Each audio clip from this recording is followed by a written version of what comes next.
To get this up and running, we need an SD card. I suggest something between 256 meg and 2 gigabytes. Some of the larger cards have a different sector structure which can't be read by the core.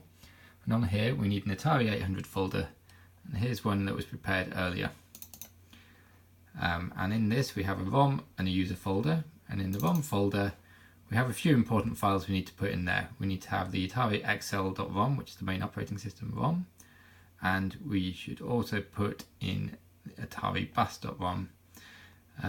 Now, one place to get these from is the Xformer emulator. You can just extract them from that zip.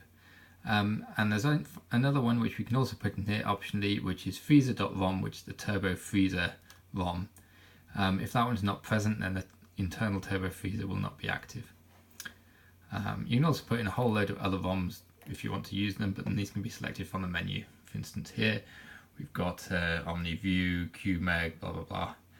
And there's one final important file in here called settings, and this settings file contains the current video settings for the core.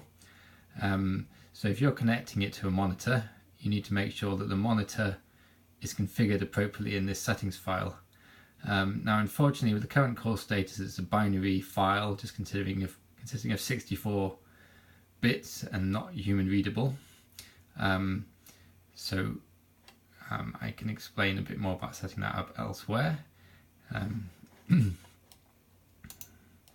Also, we have the user folder, and in this one we can put in whatever structure we want, and we put ATR files and XEX files and folders, and the core supports long file names.